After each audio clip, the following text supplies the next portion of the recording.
My name is Deb Sirman, and I am here today to help you turn your tree from drab to fab with some easy decorating tips. I have the pleasure of decorating hundreds of Christmas trees every season because I work in one of the most magnificent Christmas stores. What I'd like to do today is show you some tips and tricks with simple floral picks, ribbons, and other accents. Although the styles and trends have changed so much over the years, the key designing elements have not. As you're watching this video, keep in mind that every other person watching this video has different tastes and design styles. What I want to emphasize today is to make sure that whatever you're choosing, that the colors all complement each other to start. Choosing your items in the daylight is crucial because at night everything looks a little bit off color. So what I would suggest is do your shopping or do your matching during the day. In this design, what I'm doing is I'm using neutral taupes and creams. When choosing my items, I want to be sure that everything is complementary. So as you can see, my pick matches the flower, matches the ball, and matches the ornament. To give it some accent, what I'm going to be doing is adding some creams into it. So now my cream and my taupe still match. Another pick that I'm choosing matches, and all of my ornaments will also match. Of course, you want to make sure that your lights are all lit before you even start, whether it's a pre-lit or if you're putting lights on the tree. We want to see about 100 lights per foot. So if you have lights that are burnt out, it's extremely important that you fix them before you start. The other thing that's really important on an artificial tree is that you fluff every single tip. Now, some people may have hinges that are broken or branches that are broken. It's still important that the ones that you have that are still intact are all standing upwards, because that will fill in your tree way more than if it's squished from when it was in the box. So keep on fluffing. This may take an hour or even up to 2 hours on a brand new tree, but it's definitely worth the time. If you have an older tree that has hinges that are broken, you can take a lower branch and join it up to an upper branch and just twist it, and that'll help give it a little bit more endurance for decorating. Or you can purchase a really nice artificial branch and actually just tuck it into the tree and just fill in the spot that way. That may not be able to hold ornaments, but it certainly adds a lot more to a tree that may be gappy. Okay, so we have fluffed the tree completely. The lights are all lit. Now what we're going to be doing is applying ribbon. If you're doing this for the first time and you don't have someone sitting back kind of helping you with your measuring, what you may want to consider is taking a string and putting it exactly where you think the ribbon should go, and then you applying your ribbon on here, because it'll make it a lot easier for you. I always start out with a 4-inch wide, nicely wired ribbon. If you do not use wire, then it does not hold up to the ballooning that we're going to be showing. So investing in a good ribbon is a really important tip. We're going to start at the top of the tree, and all I do is use the branches to basically secure it at the very top, hiding that back part. We'll let a little bit of this ribbon go, and I'm going to balloon it and secure it with the tree itself again.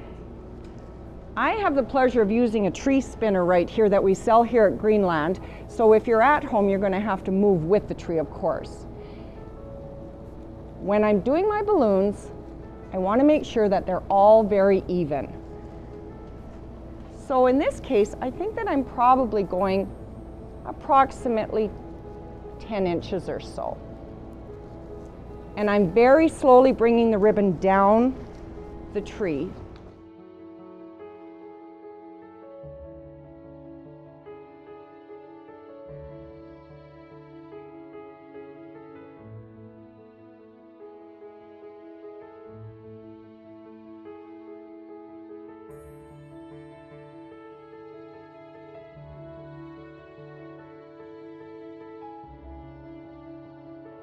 This year I've decided I want to go, for example, horizontally on this tree, but next year if I want to go up and down or I want to change the style, I need full-length pieces of ribbon.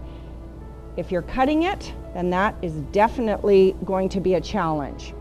So I'm going to finish off the base of the tree by simply taking the ribbon and tucking it in at the bottom. You may find placing the ribbon on your tree vertically to be a bit easier. Always start at the top of the tree, then create a soft ballooning effect with your ribbon. Instead of placing the ribbon in a straight line, I like to gently swoop it from right to left, always making sure that I'm securing the ribbon to the tree as evenly as possible. I also suggest stepping back from the tree several times as you place the ribbon, just to make sure it's looking even. Once you reach the bottom branches, simply tuck your ribbon inside the tree, then bring out the rest of the roll and continue working upwards. Okay, so we've completed 2 swipes of the ribbon on the tree. Again, if you're going to be going around to the back side, you would need, depending on the width of your tree, at least another 2 or 3 swipes on it. For the sake of time, we're going to move along and start adding our other elements to the tree. I consider our ribbon to be the largest element. Our next largest item on this tree is going to be flowers. When you're purchasing your flowers, they will be really tight. Take the time to manipulate them.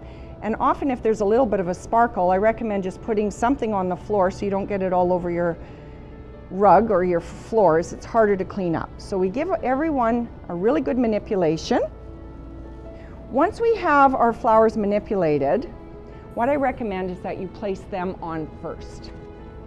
In this case, I'm choosing to use complementary cream and taupe. Over the years, we found that the styles in Christmas decorating have changed significantly, from greens to browns to burgundies. Now with the current trends, it's like everything is possible. So we will show you some of the different ideas, but for today we're going to stick to neutral tones. So what I do is I try and plan at least 3 different key areas that I'm going to be putting these flowers into, and I place them nicely into the tree.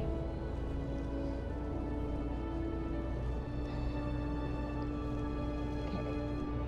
I'm also going to be combining these with some complementary picks, keeping in mind that I still have all the tags on my product because these are for sale in our store. At home, you would be snipping all of these off.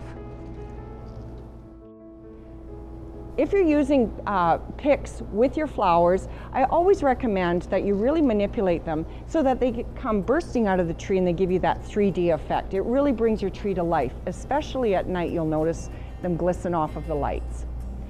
So in this case, what I would do is add at least a couple of more sets of flowers and picks onto each side of the tree. Now that we have the flowers placed on this side of the tree, I'll go with the next biggest item. And for me, it's going to be balls and snowflakes. Again, in complementary colors. Instead of hanging the balls on the very far outside, what I like to do is take them and tuck them onto the inside.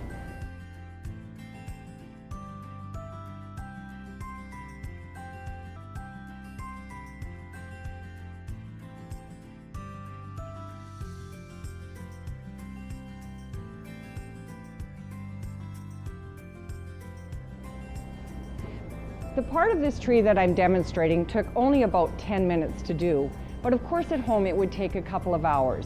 And the trees that we decorate around Greenland, always we take a lot more time in balancing everything off. At this point, we've only added about 5 elements to the tree. Our key items, of course, are our ribbon, our flowers, and our picks. Even if you stopped at this point and had many of your items from previous years added to it, your tree will still look fantastic. When you're purchasing, just make sure that you purchase enough of the same item to go all the way around the tree. I would start with a minimum of 12 of everything. Then next year, when your budget allows, you can start adding other elements as I did, with the beautiful shiny glass balls to reflect the light, with maybe some complementary cream colors to pick up the cream in the tree. The final part of this tree that I want to show today is a topper, and we're having to go way high up. But what we have found is that angels and stars really are very difficult to work with at the top of very tall trees. So what we'll do here at Greenland is actually use a different pick that has maybe a little bit of light to it or some dimension, and we just tuck it at the very top of the tree. So I often will have to use probably about 5 or 6 of these, but it just gives some different life to the top of the tree and adds a lot of interest. And again, we would take the tags off and go all the way around for when we're finishing.